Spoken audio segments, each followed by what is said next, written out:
And away we go. Right, so what do we have in the news?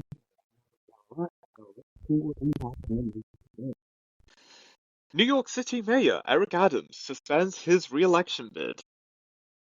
Okay, let's hear more about Mr. Adams. And yeah, let's hear more. Yes, New York Mayor Eric Adams has announced that he is dropping his re-election bid, leaving the race likely between Democrat Zoran Mamdani and former New York Governor Andrew Cuomo. Despite all we've achieved, I cannot continue my re-election campaign, Adams said in a post on Twitter X on Sunday. According to Yeah, public opinion polls, Adam had been running far behind Mamdani and Cuomo, who was running as an independent. They indicate Mamdani has a sizable lead before the November 4th election.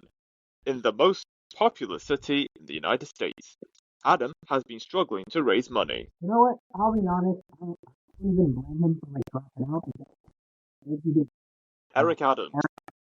Eric Adams, he's not pursuing the re-election because There's Cuomo and Sliwa.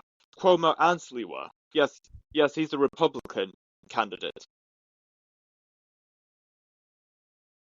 and who's the independent? Hello, yeah, I can hear you. So Sliwa is the Republican candidate. Cuomo originally wanted to run as a Democrat candidate until Zoran Mamdani won the candidacy to run under the Democrat Party, so Cuomo decided to still run for mayor as an independent. Well, they may as well do it now. Let's just see. Yep, I sure have. Yeah. Oh no, absolutely not. The future. No, it's not. Would it make your life a lot easier? Oh. Yeah, not that. OPEC Plus plans another oil output hike in November. Well, I've heard that India and Russia are still negotiating oil deals, and the EU are not liking it for obvious reasons. What do you think, Risk? I think you should know, Risk. It's part of the plan all along. All along. In fact, I actually sent something in the chat regarding that. Oh yes, Elon Musk's grandfather. Well, Elon. Yeah, I sent a Instagram reel on the 15th of September at 11:42 UK time. It should have Elon Musk's. So the first few seconds, it shows Elon Musk's face. The title reads, Elon Musk's grandfather, called Heldman, was pushing something called the Technate, a area that goes from Venezuela, Panama, and Mexico up through the United States and through Canada and Greenland. Venezuela is on high alert this morning, targeting Venezuela sent up troops into Mexico, moving troops into Mexico. Culturally, militarily, economically, all of them. Yeah, at least half of the world are under some kind of influence of the US. Well, isn't that the reason why Mexicans go into the United States to begin with? I have a feeling there will be some Mexicans that won't be so supportive of that idea. They would like Mexico to remain as a separate country. But for most Mexicans, they would like to see relations between them and the US strengthening and maybe become one. But we won't know that for sure until anything related to that starts to materialize. Probably not. It'd be interesting.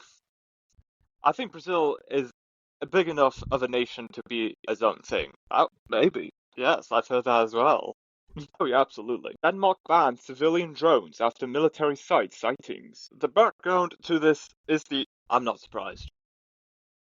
It was going to happen at some point. What is really Things happen for a reason, not just for a reaction, but also to experiment, to see. It's to experiment hypothetical situations, to see if people would be obedient or compliant or complicit with whatever it is that people impose and execute that goes so much against their own interests. I'm just saying, the background to this is the informal EU summit at which EU heads of states and governments will meet in Copenhagen on Wednesday to Transport Minister Danielson, the closure of airspace to civilian drone flights is intended to prevent enemy drones from being confused with legitimate ones and vice versa. It is unacceptable that drones cause disruption or insecurity in society. Violations of the flight ban can therefore be punished with fines or up to 2 years in prison. Shortly before the law came into force, drones were again spotted at several Danish military bases. The armed forces initially did not provide any further details about the incidents. So yeah, so Denmark is not allowing drones to fly around its airspace anymore, for now. Okay, the background to this is the informal EU summit, at which EU heads of state and government will meet in Copenhagen on Wednesday, according to Transport Minister Danielson. The closure of airspace to civilian drone flights is intended to prevent any enemy drones from being confused with legitimate ones, and vice versa. It is unacceptable that drones cause disruption or insecurity in society. Violations of the flight ban can therefore be punished with fines or up to 2 years in prison. Shortly before the law came into force, drones were again spotted at several Danish military bases. The armed forces initially did not provide any further details about the incident. Well, I'll be honest, we live in a society where we have to worry about drones. So, we just have to see what happens, and ultimately we hope it can go well. Go well, because we all know that if we both know that it can go south very quickly. I'm just hoping and praying that things can go well. To go well and go smoothly. And I'll be honest, this is amazing though. 2025, we're worrying about people people spying on us with drones or just drones in general. It is definitely something. But ultimately, yeah, I would say like, we just need to tread carefully, or they need to tread carefully. So, that's pretty much all I gotta say about that. Is there anything else in the news? City clears encampment from Toronto Park after residents demanded permanent housing. Alright, let's see why they demanded permanent housing. On Friday, the City of Toronto cleared a homeless encampment at Dufferin Grove Park after residents refused temporary housing and demanded permanent solutions. City of Toronto outreach staff and community service partners repeatedly offered indoor spaces, housing, and support, while tensions rose after trespass notices increased pressure to clear the encampment. City vehicles removed tents and belongings, while city security personnel and police officers were on scene, and staff erected fencing with caution tape. Emergency medical services staff assessed one man who declined transport shortly after 7 a.m. Toronto Mayor Olivia Chow said 70 Dufferin Grove Park residents were moved to shelters, 9 residents moved into homes, and 6 people refused offers while supporters and advocates were present.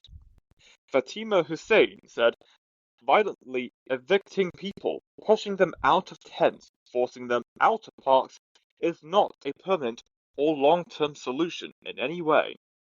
People are going to end up at another park, Hussein said, criticizing the city's approach. I 100% agree. Violently forcing people out of somewhere is not the way to go. It's not really even, it's a solution, but it's not a permanent solution. It's a temporary solution, but it's just not good for you all around. That's not a good look for anyone all around. It's not a good look for them. Well, maybe not a good look for them, actually. The people, they just look like the victim more than the actual.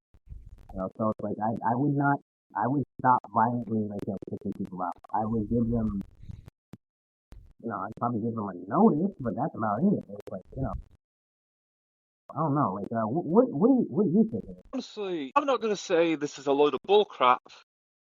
However, I do believe, I got a lot to say on this. I just got to find the words that it's not just honest, but also something that people should really learn. If I would say people, maybe, I would people want to tackle homelessness and provide housing for people of all socio-economical classes, you've got to start off with transportation. I know it's not what a lot of people will think of, but the reason I say this is because the reason why there are homeless people in downtown or city centers is because there isn't a way for people that don't have a home to get about within the city or out of the city in the country. I believe if the solution of transportation is addressed, then we can talk about the potential options for housing, which are located nearby transit stations for bus, train, light rail, tram, and possibly a fourth or fifth alternative mode of transportation. Because if you're going to provide housing, you can't just plonk a bunch of homes or apartment blocks in random plots of land. You got to give people the options and the accessibility to get around, whether people own a car, or people have a bike, or people just want to use public transit to get from place to place. That's what needs to be started with. If we're ever going to talk about housing, we need to talk about public transit, how people are going to get about, not just within the neighborhood, but to other places and areas in the country. I would say maybe like they can probably provide homeless people with temporary ways of traveling. Like probably like I don't know. I would say like yeah I would say probably give them like I know it's not gonna be permanent, but like maybe like give them a good like a 6 month, like, 6 months or something. So that they can travel, so they can travel places. You know, maybe like a homeless person just like an interview, like finally get a job. And like sure, like, probably give them a good 6 months. Like when it comes to like traveling on the train or on the bus, like, I don't know, even maybe like they like taxi or somewhere. I don't know. So yeah, it's like I would say yeah, like the point is like something just has to change. I'm not saying like my that something just has to change. With homelessness, but it's like they're not really doing it the right way. Yeah, they're not doing it the right way. They gotta figure out how they can do it the right way, how they can tackle it, how they can help out the homeless people. But also, like I think you have to navigate making the homeless people who want to be, not navigate the homeless people who just want free stuff and like never do anything with it, and never really do anything with it. So yeah, it's just the whole thing that we would have to like, navigate there. But yeah, China's former agriculture minister Tang Renjian gets suspended death sentence for bribery. interesting. The bribery thing piqued my interest. Let's want to hear more about this story. Former Chinese agriculture minister Tang Renjian was sentenced to death on Sunday for corruption, with a 2-year deferral, a court in the northeast of the country announced. Tang accepted bribes in cash and goods totaling more than 268 million yuan, $38 million or 32 million euros, from 2007 to 2024. The Changchun People's Court in Xiling province said in a statement. These bribes caused very serious losses to the interests of the state and the people, and therefore justified the death penalty, the statement said. According to the text, the accused confessed his crimes and showed remorse. The conviction is the latest in a vast anti-corruption campaign by Chinese President Xi Jinping that has led to the downfall of several high-ranking figures. Supporters of this campaign claim it promotes irreproachable governance, but its detractors argue it gives the president the power to eliminate political rivals. Before becoming Minister of Agriculture 2020 to 2024, Tang was governor of Gansu Province northwest and vice president of the Guangxi Autonomous Region, south. His downfall follows similar corruption investigations into former defense ministers Li Shangfu and Wei Feng. So, in regards to that story, all I can say is, dang, that's wild. It's unfortunate things happen the way they happen. I hope whatever happens to Tang Renjian, hopefully, his punishment it does reflect his actions, and it seems like the death penalty is the way to go. I don't want death on anyone, however, Oh, unfortunate times call for unfortunate measures. yeah, like, in regards to, like, that story, yeah, like, I would say, yeah, you're absolutely right, it is definitely unfortunate, like, that former, like, prime minister, right? He was the agricultural minister. There's not really much that we can do about it. There really isn't. Really, ultimately, like, he just has to, if he has any form of belief, even in God, but ultimately speaking, it's just unfortunate. He's in a very unfortunate situation. But yeah, is there anything else you need? NATO to increase presence in the Baltic after Denmark drone incident. Alright, let's go on. On September 27th, NATO announced plans to enhance its Baltic Sea mission by deploying an air defense frigate along the additional assets in response to recent drone activity near Danish airports. The decision follows several incidents involving large unidentified drones that forced Copenhagen airport and 5 smaller civilian and military Danish airports to close temporarily earlier this week and in subsequent days. NATO announced that the new deployment will feature enhanced intelligence gathering, monitoring units, and a minimum of 1 air defense frigate to strengthen the Baltic Century operation initiated in January to safeguard underwater infrastructure. On September 27th, Russian Foreign Minister Sergei Lavrov cautioned that any hostile actions towards Russia would provoke a strong reaction, while Germany's Interior Minister Alexander Dobrindt highlighted the significant risk posed by drones and announced plans to bolster the country's defensive measures. The upgrade represents NATO's most recent move to strengthen its defensive posture and preparedness amid ongoing regional tensions, although the alliance has not explicitly linked the drone incidents to any party, and Russia denies involvement. Pretty interesting. All I'm gonna say is this, it's definitely a messy situation. It's definitely a messy situation. And, once again, unfortunate, but, what are we really gonna do about it?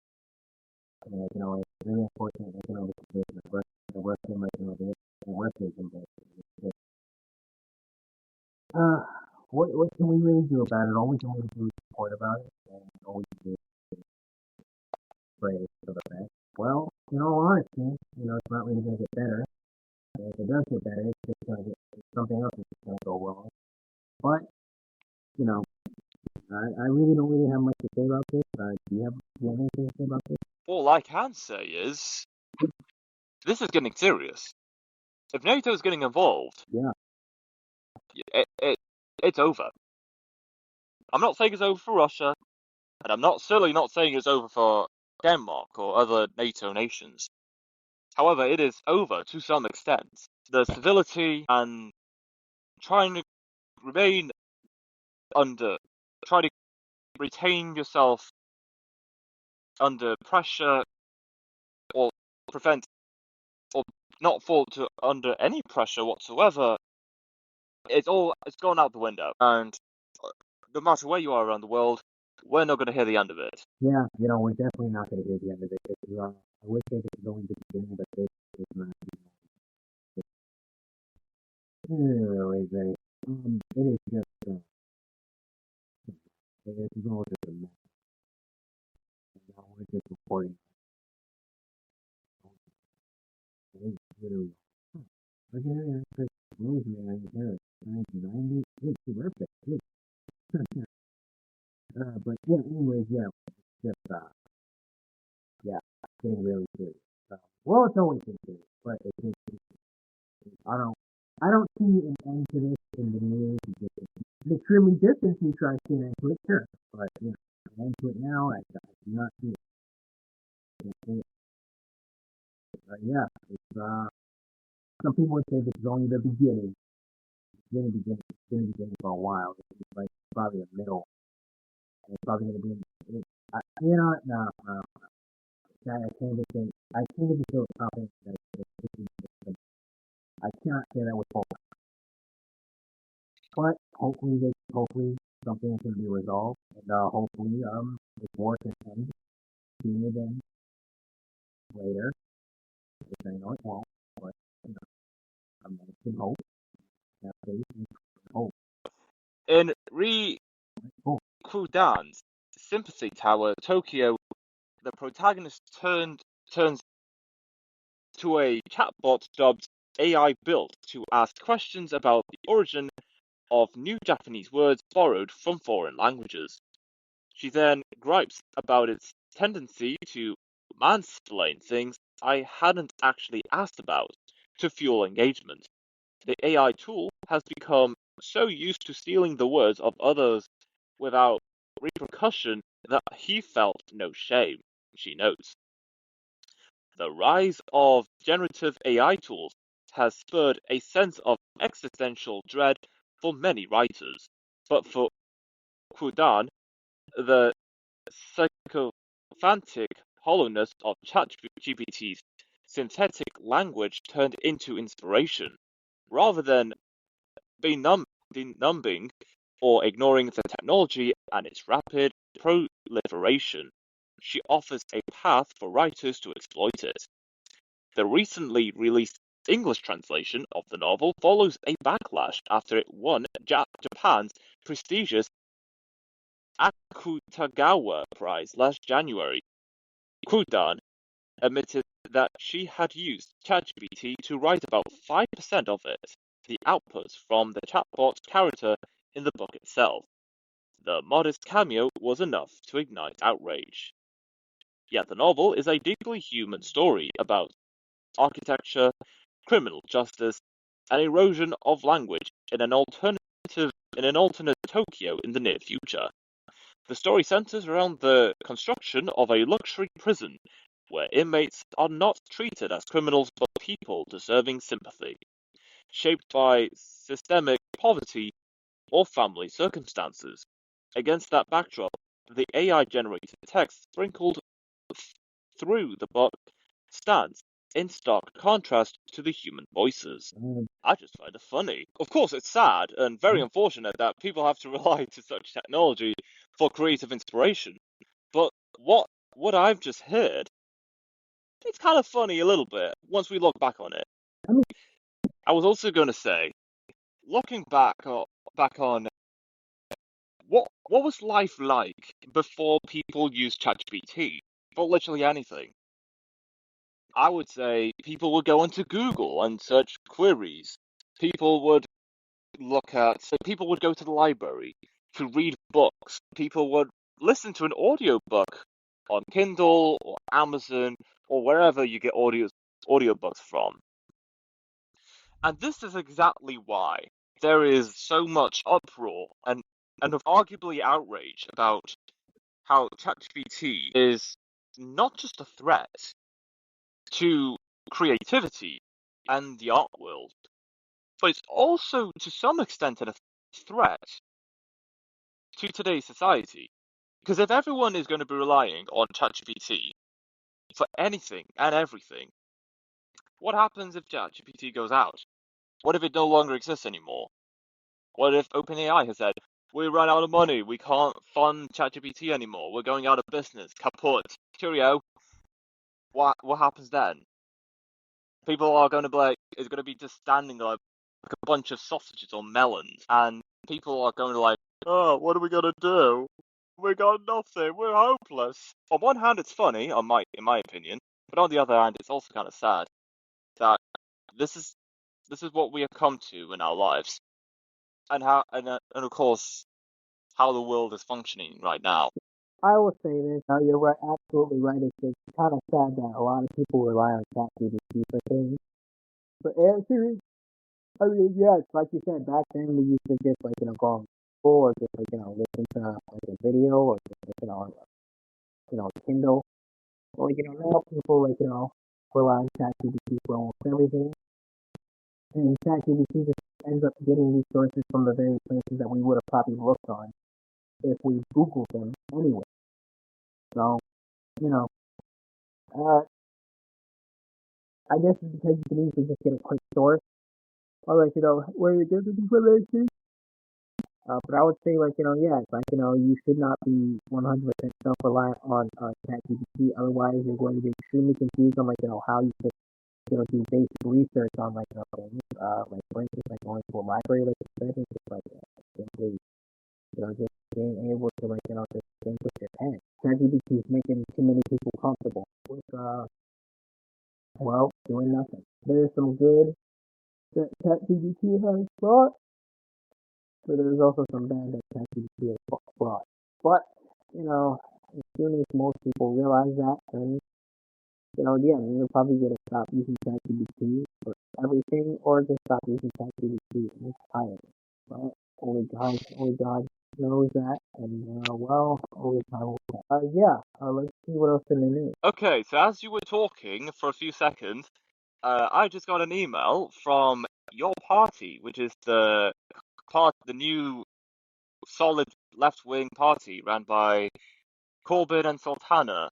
I'm not sure about Sultana, but anyway, the email I received, the headline, the heading reads, 2 months to go.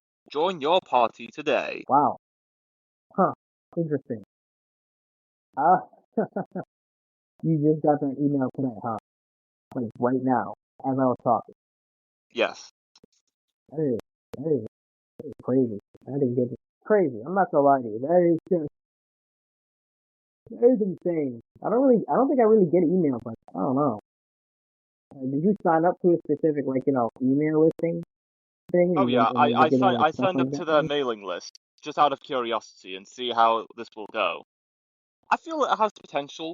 It's not going to be elected in the next general election, be the next government. However, I have a feeling that the new solid left-wing party is going to take a handful of Labour voters with them, and a couple of Green voters as well. And there's also a pre-arranged coalition between them and the Greens, just in case if one of the two ever get the most votes in the whatever general election comes up in the future, and they're in a hung parliament, they need someone to join a coalition with. They already sorted in that regard. Yeah, I'll say this, for the most part. It's definitely something to look out to. Now, do I think it's going to make much of a difference? No, of course not. Because the Green Party, it is essentially useless. Because, there might be a good amount of people behind you, but there's no one that people will back immediately. Like a Trump or a Kamala. Obviously, obviously, obviously, to all each his own, but, there's not really a decent party in general. All you can do is really just pray and hope that things go all in well. You don't really know if you're on the right side of history or the wrong side of history, but it is what it is. And yeah.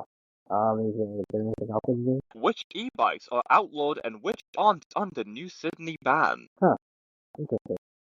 Let's hear more about that. Indeed we shall. The New South Wales government has banned converted e-bikes from the state's rail network to reduce the risk to train passengers and staff. From November 1st, it will be illegal to take a converted e-bike, defined as a regular pedal bike that has been fitted with batteries and motors on Sydney trains, New South Wales Trainlink and Metro services. The government said these bikes have a higher risk of electrical failure and fire risk due to DIY installations, inadequate wiring, use of second-hand batteries, and incompatible or poor quality components. Bringing a converted e-bike on a train will result in a fine between 400 and 1110 Australian dollars. This is similar to the existing offence for carrying a petrol-powered device on a train or railway premises. Other e-bikes, shared e-bikes, and mobility devices will not be impacted. However, Transport for New South Wales, now known simply as Transport, said it will be monitoring all e-micromobility incidents closely. Converted e-bikes will still be allowed on concourses, lifts, escalators, or bike storage facilities outside of the fair gates. Riders passing through community access gates will not be impacted. Transport said it has been monitoring the risk of lithium-ion fires after two recent e-bike fires at Liverpool Station in August, Blacktown Station in April, which involved a converted e-bike, and on a Melbourne suburban train in March. That's a long time to be thinking about something. Any thoughts? Hello? There we go again. Well, whilst I'm still on the matter, I will say this. So what? I may not have a strong opinion on this, but that doesn't mean there aren't going to be problems. Well, there's always going to be problems, if I'm being honest. The real question is that you're either going to complain about it or you're going to somehow try to adjust to it. Whether if it's you adjusting to like the society norms and you just thinking of going somewhere else. Good point. But yeah, is there anything else to do? Just looking. Oregon outlasts Penn State 30-24 in double overtime. Huh. Wow. Alright, let's hear more about that. On September 27th, 2025, Oregon Ducks football team defeated Penn State Nittany Lions football team 30-24 in double overtime at Beaver Stadium, Happy Valley, Pennsylvania. Battling a whiteout, Oregon faced 111,015 fans, clad mostly in white, at Beaver Stadium, intensifying the rivalry in a rematch of last season's conference championship. The game hinged on Dylan Steinman's second overtime interception and a replay showing Noah Whittington's knee barely grazed the turf at the 8-yard line before Derry Hill Jr.'s touchdown. Oregon is idle next weekend and will host Indiana on October 11th, while Penn State's offense was described as its worst of the Andy Kotelnicki era, and students reacted angrily.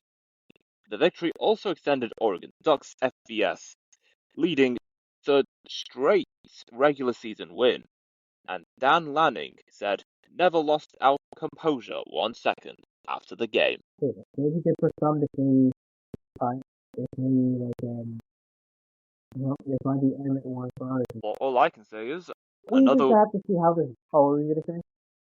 I was gonna say another win, week of training, preparing for the next game. I mean, I don't pay much attention to American football. However, a win is a win. Whatever gets a team closer to winning the title, so be it. And I would say the same thing for a lot of sports and their teams. Another win is just another chance closer to winning a title in whatever league they're playing. Who knows? Honestly, who really does know? All we can do is sit and wait.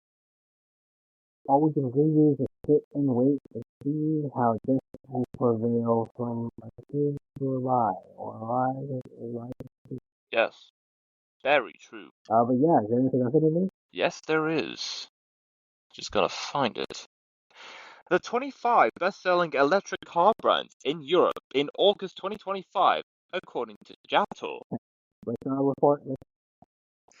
Okay, so at number 25, we got Zhipeng, selling about 1,094 units, with an increase of 62% compared to last year. At number 24, we have Porsche, selling 1,643 units, an increase of 84% from last year. Number 23, Toyota, selling 1,822 units, a 4% increase from last year. Number 22, Dacia, selling 1,841 units, an increase of 864% from last year. Number 21, Leaf Motor, selling 2,019 units, and this is a new entry, so there's no figure from the same month last year. Number 20 is Fiat, selling 2,096 units, a decrease of 18% from last year. Oh, it went down a bit. Number 19, MG, selling 2,562 units, a decrease of 16% from last year.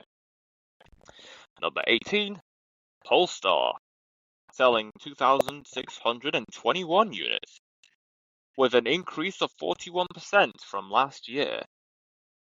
Number 17, Opel/Vauxhall, depending on which country you live in, selling 3,015 units, went down 5% from last year. Number 16, Citroën, selling 3,511 units, going up 252% from last year. Number 15, Peugeot, selling 4,239 units, went down 11% from last year. Number 14, Mini, selling 4,819 units, went up 43% from the same month last year. Number 13, Cupra, selling 5,223 units, went up 57% from last year. Number 12, Volvo, selling 5,366 units, went down 45% from last year. Number 11, Ford, selling 6,663 units, went up 130% from last year. Number 10, Kia, selling 6,717 units, went up 51% from last year. Number 9, BYD, selling 7,109 units, went up 114% from last year. Number 8, Renault, selling 7,799 units, went up 88% from last year. Number 7, Mercedes, selling 8,429 units, went up 7% from last year. Number 6, Hyundai, selling 8,739 units, went up 90% from last year. Number 5, Audi, selling 9,744 units, went up 54% from last year. Number 4, Skoda, selling 11,536 units, went up 86% from last year. Number 3, BMW, or how the Germans say it, BMW, selling 13,018 units, went up 7% from last year. Number 2, Tesla, selling 14,753 units, went down 23% from last year. And finally, number 1, Volkswagen, selling 123 units, went up 45% from last year. I was shocked by Tesla, to be honest. You think so? Yeah. I mean, sure, they're still big. However, I was expecting better, even with the backlash Elon Musk is getting. I thought they were still gaining bigs and getting wins after wins, economically and financially. I guess things aren't the same anymore. Yeah, yeah, absolutely right. Things really, things honestly aren't really the same anymore. Things used to be so different back then, and now it's just, some people say it's a bunch of nonsense. Some people say it's just a bunch of baloney. Uh, and be flabbergasted about the entire thing, but it ultimately is what it is, and what can we really do about it? Yeah. Is there anything else in the news? That is us. All right. Peace. Peace.